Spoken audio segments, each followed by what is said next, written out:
Hello everyone, this is Flammy. I'm back for episode 2 of my Let's Play series. Welcome back. So as you can see here, we've got a lot of uncollected resources. I'm going to point out exactly what that means. So in these purple ones, that's the elixir, you can see the purple is all the way full in the inner sort of glass container. So when I click on it, it goes to completely empty. So it also said 10,000 right above it. So that's the completely full state. So you can see right here it's got 10,000 maximum, and our rate of collection is 1,000 per hour.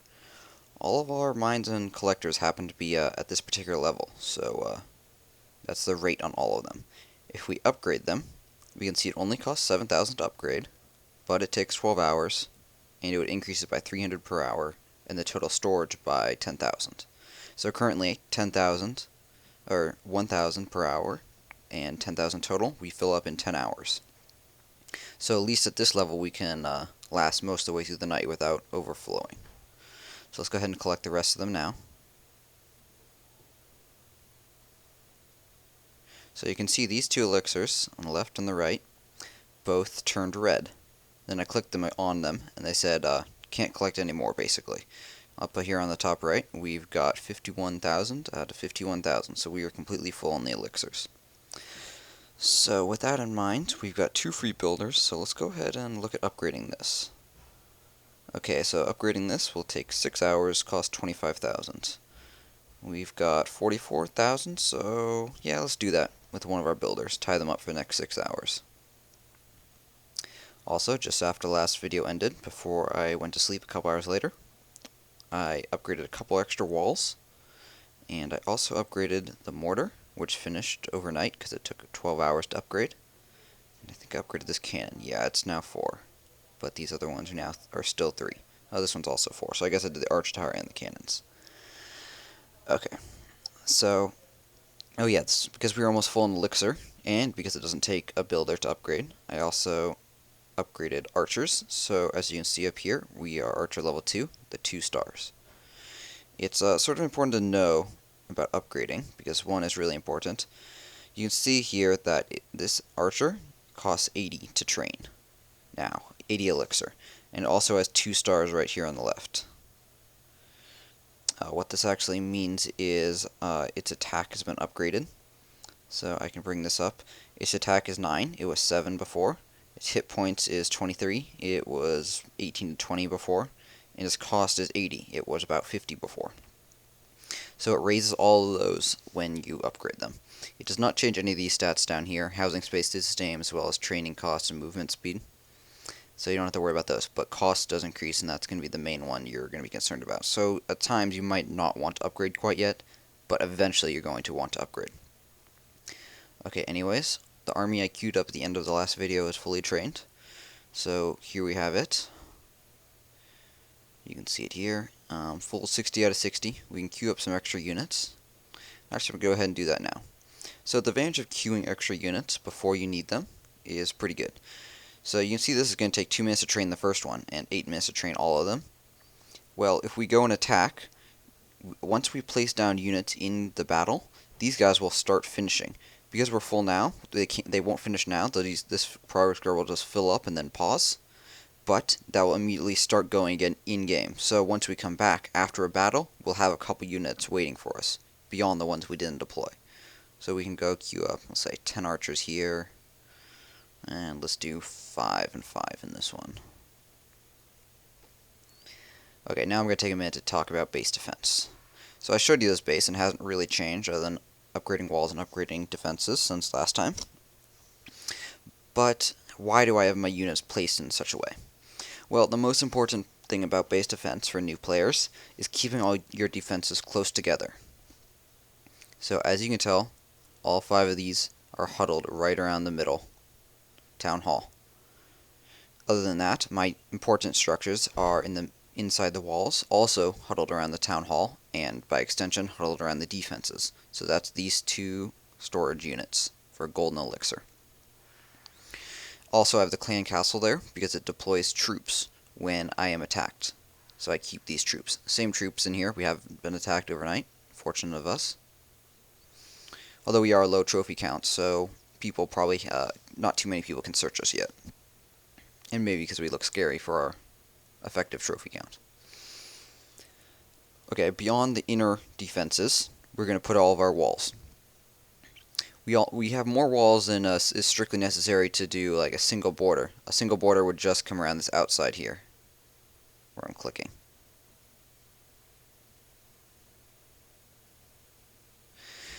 We also have enough walls to do an inner wall in here, as well as an outer wall, which I'm going to call a buffer wall, and I'll explain why in a minute. The inner wall says that is the advantage of if someone breaks into one side, they can't break into the other. So if they break into here and kill the archer tower and the cannon, for example, they can't break in through here as easily. They're going to have to break through another wall to kill the other cannons and the archer tower and the mortar. Same thing, if they break in through this side, they have to kill this wall, or at least one spot in it, to get to over here. Just slows people down. Now, these little walls in here, I call funnel walls, because they funnel the enemy. They funnel enemies onto the spring trap. Spring traps, as I mentioned in the other video, are traps which detonate when someone walks onto them. They kill up to 20 supply of units, but it really requires them all to be on it at once. The advantage of having spring traps here is if someone breaks into this side or this side and kills the cannon or the archer tower, their next priority is probably going to come to this cannon or this mortar right in the middle. So all of them together will come towards this mortar. These funnels will make them walk towards this spring trap, and hopefully they'll all detonate on it at once because they all just finished killing this cannon. Exact same thing for this trap. Once they kill the cannon, they'll hit this spring trap on their way to here. Alternatively, once they kill this mortar, if they come in on this side, they'll kill the mortar, hit the spring trap, a bunch of them will die, some of them will kill the mortar, the rest of them hopefully will hit the spring trap. The whole time the archer tower and these guys would be shooting at them, so hopefully they'll die, or hopefully we'll take out enough of them that they're not able to completely kill us. Okay, that's about it for base defense and why my stuff is laid out as is, and also I did a little bit of review on what we have in our army. I should actually talk about what the strengths of each of these units are. Okay, let's go from left to right. Wall breakers are specialized to destroy walls. Very simple. They do 40 times damage versus walls, so they're very good at what they do. Goblins are next, and I'll bring up their page. They do extra damage against resources, 2 times damage, and they also only seek out resources. You can see that for their favorite target resources. By example, the wall breaker's favorite target is walls. If a unit has a favorite target, that means they will only search out and destroy those units or those buildings when deployed on the map. Until all those buildings are dead, then they'll help out on anything. So in this case, they actually get bonus damage against their favorite as well. But this means they do 11 damage against their resources, which is quite good. By example, archers only do 9 total, so if they were killing resources, and barbarians only do 8 total against resources. So barbarians I'll do next. They are a melee unit. They attack single. They don't do splash. Their favorite target is any. That just means they go for the closest unit. Archers are pretty much the same, except they're range units. They attack any, just the closest. And because they are range and single target and any, they can attack over walls. Giants, last unit. Their favorite target is defenses, as you might have seen in the first video, which means when placed out, they will only seek out defenses. So this makes them great for taking out these defenses, and then you can turn around and attack all of the other buildings. They are ground. They have very slow movement speed. They have a lot of health, and still not very good damage. You might have noticed that barbarians, level 1, do 8 damage. Archers, level 1, do 7, but upgraded, which we now have, do 9 damage.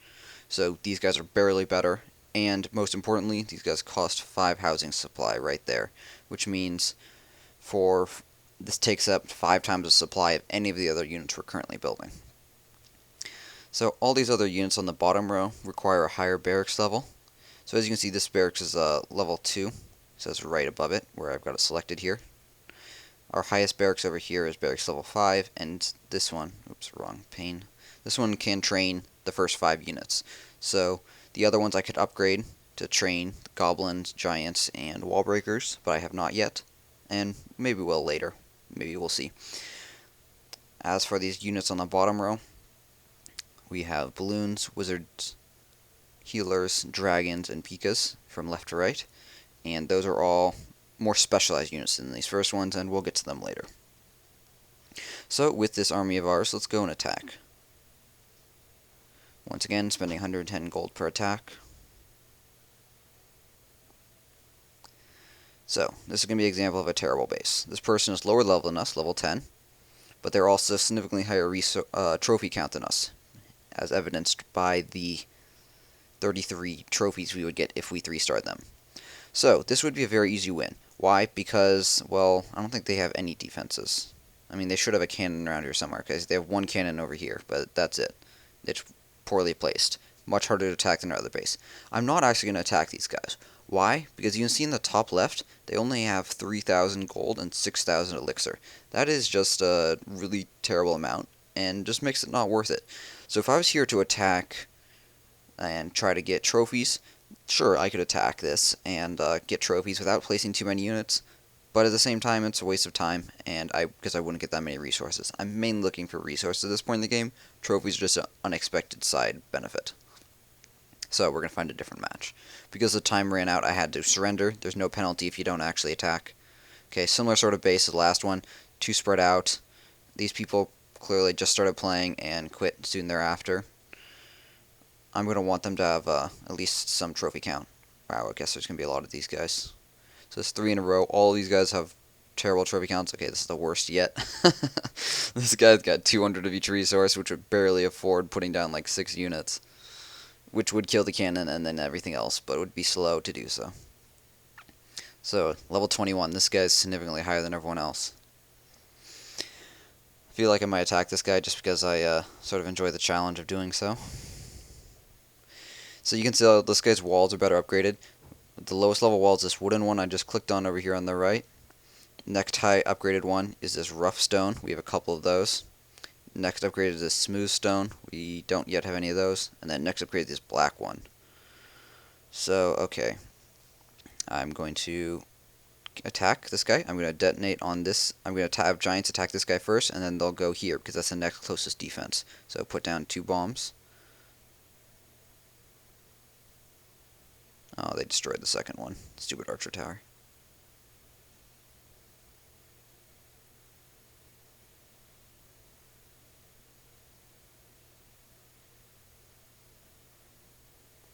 So, as you can tell, the giants, I put down giants and I put down the 5 barbarians.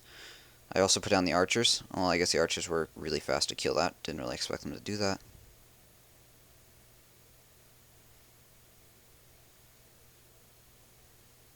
Put down 3 archers here. Let's do 3 archers here. 4. 5. So as you can tell, this archer tower is firing on the giants. So that's why I put down these archers out here to help kill it and damage it before these giants get over. Oh, all of our giants are dead. Too bad. That was a spring trap right there that killed this last one. Oh, come on, die. So we might not be able to kill all these guys because I only have 3 of these guys left. So they're going to be hard-pressed to kill this cannon. So one of them decided to attack this barracks. Can't do anything about that. The other 2 are attacking this, but as you see, the cannon immediately decided to turn around and kill them. Too bad. I was hoping he'd keep shooting at these barbarians. So we're going to at least partially kill them and get most of the resources. I would expect, so we're at 47%, as I mentioned last time. As soon as we kill one more building, which is going to be this mine on the left, we hit 50% and get our first star. So that's, we get a third of their trophies. You don't actually steal all of their trophies, you just steal amount which is relative to your amount. So say they have 200 trophies and we only have 39, so that's a much higher amount. So if we defeat them, or even partially defeat them, we'll get a lot of trophies. You can tell that that is true in this case because they only have 1 if we lose and 40 if we win, so that's a very big difference. It is not based on level or town hall level, which, as I'll explain later, are honestly better measures of such. So the archers there, they were able to pick off this mine without taking fire from this because they are range units, their best ability. So you can see this guy is attacking this one, these 2 are attacking that one without taking fire. Oh, I guess there's 3. Now they're attacking this, but they're close enough that this can defend. We'll talk more about exactly what the range on different units means. I'll tell you for now that the archers are range 4, and cannons here are range 10. which 10, I think it's actually 9, which means they can effectively defend the units next to them, or just one beyond that. Buildings just one beyond that. So time ran out. We only had a couple archers left on the left side. We still got most of the resources. This was less resources than our first battle. As you might have noticed, we got about 20,000 gold, and I think it was 10,000 elixir or so. I was mostly focusing on the gold in that first battle. We also got less trophies. We got 2 stars, which was 2/3 of the 40 trophy count. We would have had to completely kill them to get the full 40.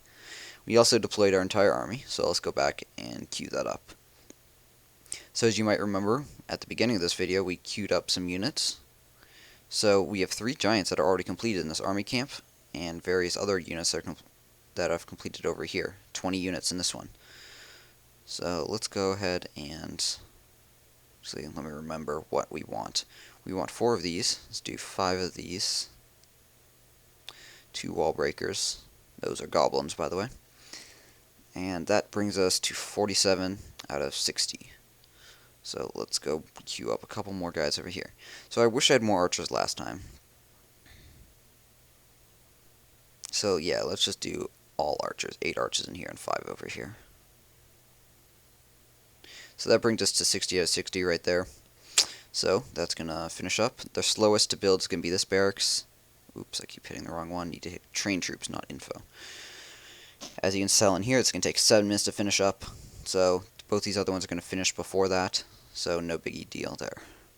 Yeah, 7 of these will train in 3 minutes. The wall breakers and the giants especially are slow to train. So I think that's going to be it for this video. I'll come back and do some more raids in future videos. But, oh, actually, one thing before we finish up. So we've got 26,000 gold. And then we're going to collect a little bit more. An extra 1,000. Okay, 27,800 gold. So how do we get to spend this? Well, an easy way to spend this is on walls. So as I was pointing out in that last base we were attacking there, we have a combination of walls level 1, as you can see right above this selected wall, and walls level 2. The level 2 walls, the stone ones, I've put down at critical points. So those are going to be corners and inner walls, which I feel are going to be attacked more likely. So this is a sort of wall upgrading strategy. And we can go and upgrade them now. So, I'll talk about the buffer walls later, which are these ones over here. But they don't need to be upgraded. So we're going to spend 1,000 gold to upgrade these walls each. And it's instantaneous, but you do have to have a builder. And as you can see in the top, we have 1 builder available. So that's an advantage to not having 2 constructions going on at once. That you can always spend gold.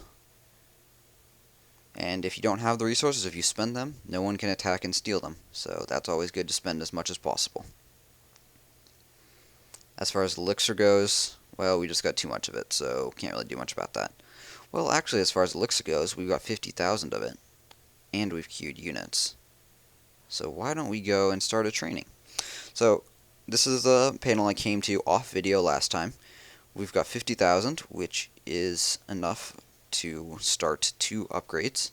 You need to have both the laboratory upgraded to a specific level as well as enough elixir. So these 2 over here require laboratory level 2. So here are 2 options. Barbarians cost 50,000 to upgrade. Takes 6 hours to upgrade. It's going to bring them up to 11 attack, which would be equal to the archers, I believe. No, archers are now 9, so it would put them past. So plus 3 attack, plus 9 health, and also plus 15 cost. Too bad. As I mentioned before, these don't change. The other option would be to upgrade these guys. These guys go up to plus 5 health, plus 3 damage, although that's only against resources, remember, and plus 15 here. Same, plus 3 and plus 15 are the same. This hit points is slightly different, I think. I'm actually going to go with these guys, because they have more health, and eventually they're going to be more effective at taking out defenses. Goblins, they don't actually take out defenses until all the resources are dead, so there's no point really in upgrading them. Well, not no point, but I prefer Barbarian's ability to take out defenses over the Goblin's ability to take out resources at this point in time. So we're going to start this guy. So 5 hours left. We could speed it up, as in instantly complete it with 72 gems. That's the in-game currency, the premium currency if you've forgotten. But we're not going to do that now. So we successfully spent most of our elixir, down to 1,000 left. So we can collect the last bit, 10,000, 10,000, 7,300. This one actually wasn't 10,000, I misspoke. But we're up to 22,000 as the end result. Which means if I went and attacked again, and we screwed up the attack, for example, and didn't get any elixir, 22,000 is enough to completely rebuild our army, so that's very good. Okay, so we've still got 15,000 gold. So let's go and spend that on some walls. So I upgraded the walls around this cannon and around this archer tower. And this archer tower is also partially done, so let's finish up this archer tower. Units can attack diagonally, so this corner piece is vulnerable, so I'm going to upgrade that one as well. This part is outside of our walls, so it doesn't really matter if it dies. Let's not upgrade that one. We've got limited ones, so let's finish getting the ones right around this cannon first, and then see how many we have. It's 1,000 per upgrade. And I'll click on the same wall again. So I could also upgrade this to the smooth wall, and that's going to cost 5,000, so that's 5x. See, this upgrade to the smooth wall is 200, and this one is also 200. So I'm definitely going to try to complete all of the important walls to 200 first before we do that, because it's the same upgrade and costs 5 times as much. So definitely do the cheaper ones first. Now it's questionable if we want to upgrade every single wall to level 2 before we put some up to level 3. I am probably not going to end up putting them all up to level 2. For example, these funnel walls, they pretty much never get attacked. So we are not going to have to really worry about upgrading them till later, until they're used in a more important situation when we defend. But I am going to upgrade these inner walls because they could get attacked. And with 2,000 left, we're going to upgrade this one. And, oh, this corner piece I missed, so we'll do that one for the last one. Okay, that's about it. We're looking pretty good with almost all stone walls and all the critical points being stone. I'm going to end the video here. It's probably the longest one yet. Thank you guys for watching. I'll see you guys soon for part 3.